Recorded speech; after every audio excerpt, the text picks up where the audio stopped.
7, 8, and 9. 7, 8, and 9.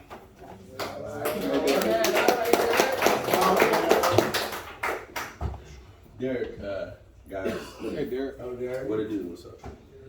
So, step 7, I like using the NA literature. It just, I don't know, there's something about it that ties me in more than AA or anything else. So it says, we humbly ask Him to remove our shortcomings. Character defects or shortcomings are those things that cause pain and misery all of our lives. If they contributed to our health and happiness, we would not have come to such a state of desperation. We had to become ready to have God, as we understood Him, remove these defects. Now, when I experienced this, before I got sober, or while I was getting sober, I had checked myself into rehab. I was talking about this, I think last group. And my character defects were just, I mean, there were so many, dude. Like I said, I almost fought this one guy, like, before we even got in. Like, it was already showing out. And literally, it was like 2 roads, you know, during this process, to where I was like, man, either I'm gonna trust that my higher power can control my anger, control my temper, control everything that's a defect for me, or else I'm just gonna go ahead and just, I'm done. I can't do this. You know what I'm saying? It's either one or the other. It couldn't be both. And there was a point, like I said, it might have been like within the first 2 weeks, to where I just kept on praying, man, and kept, you know, I'm telling you, this guy was like literally the devil was inside of him. Like, it was literally that simple. Like, it was just like, man, I was just ready to just hurt him, man. And it was a lot of the anger that I had from before, to where I was feeling, you know, I don't know if it was guilty, remorse. There was a lot of things coming out of me through his agitations. You know what I'm saying?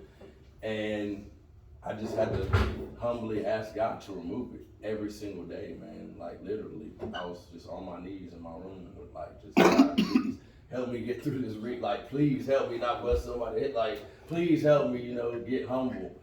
And I started taking the steps, man. Like, they started asking, hey, you know, can anybody come help unload groceries?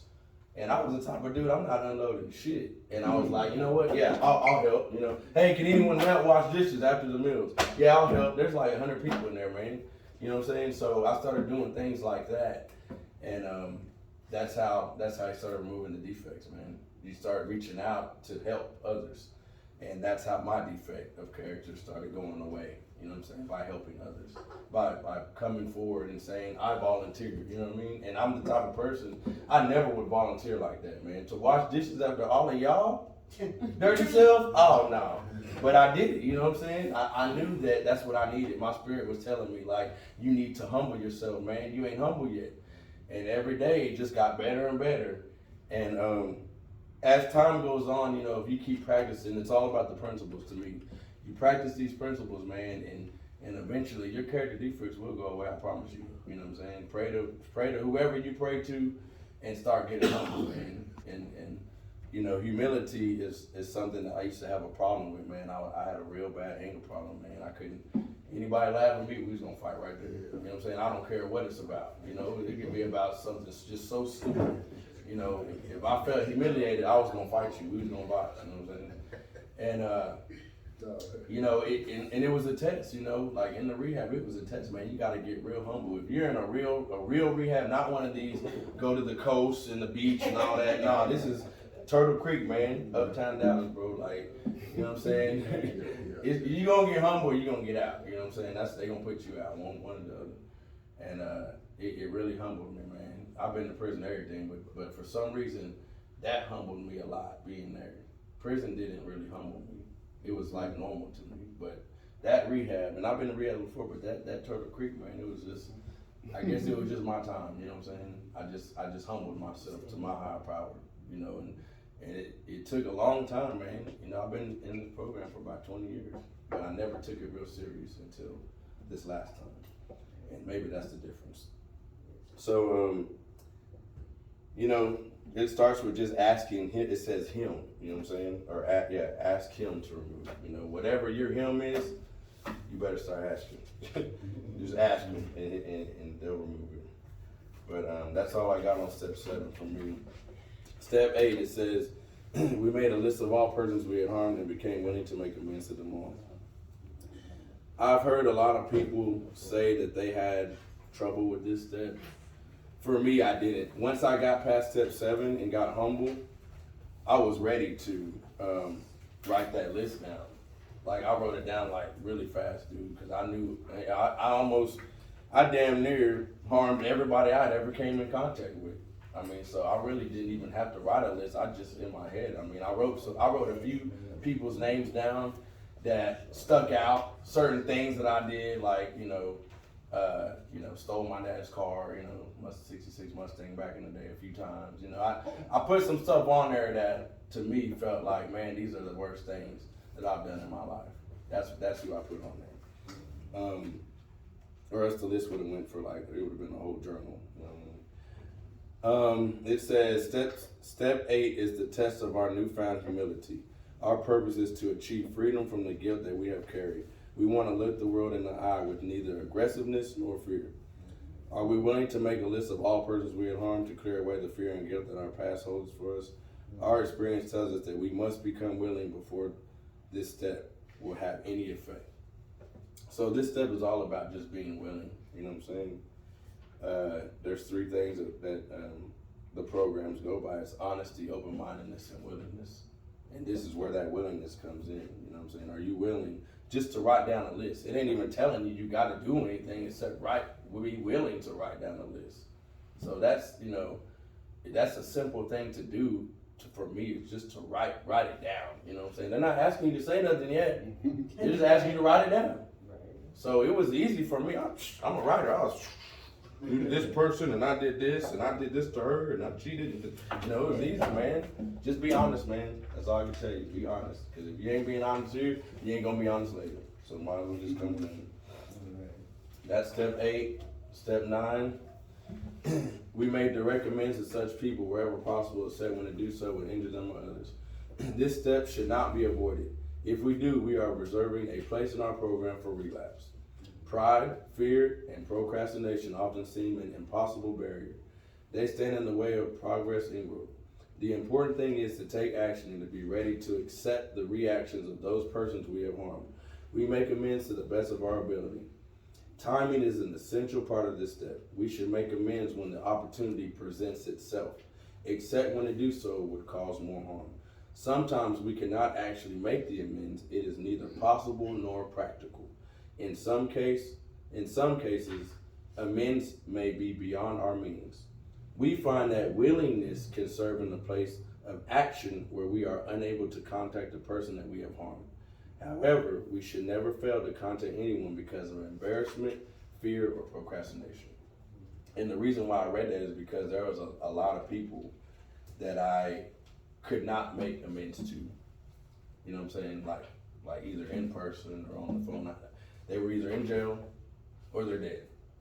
And so when I first went over the step, before I read that, I was like, well, I don't even know where they are. Last time I heard they did have 20, 30, whatever.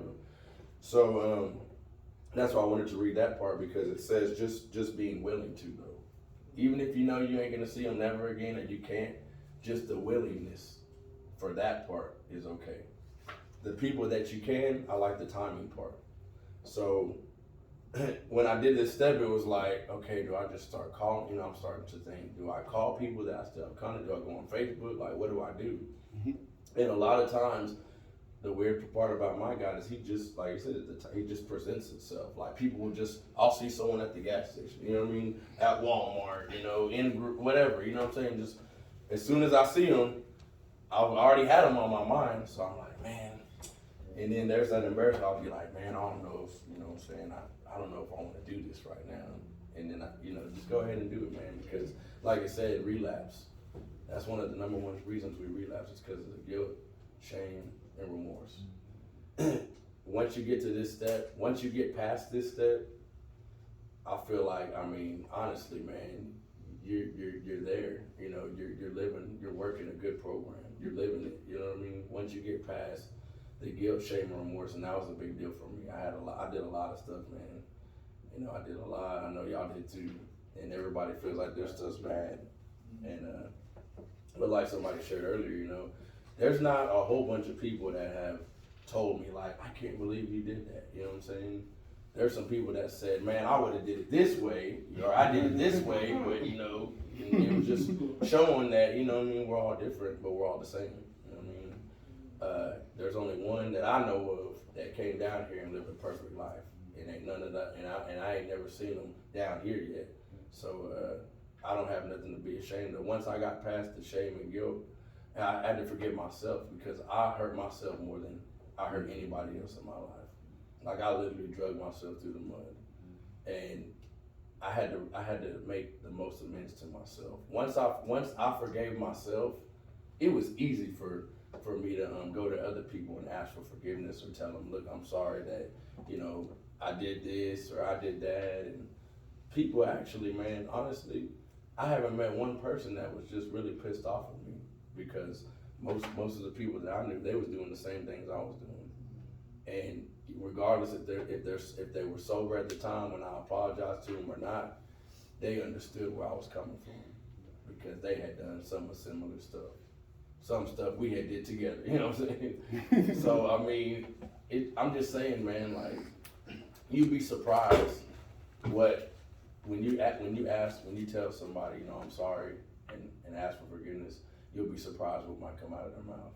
I've heard in these rooms that like people offered them a job, gave them a car. I mean, seriously, I was like, what? Where are them friends at? But like for real, man, like this program it's just miracle after miracle. That's all I've seen ever since the first time that I've entered the rooms. And I was too young. I was 17 the first time. I was way too young. But something still got ingrained in me. Like I still remember some of the stuff that they were talking about. Of course, I didn't think I was an addict or alcoholic, but I still remember like step one. Later on, years later, when I had to come back for court again, I was like, okay, I remember that one. And over the years, my character defects. Over the years,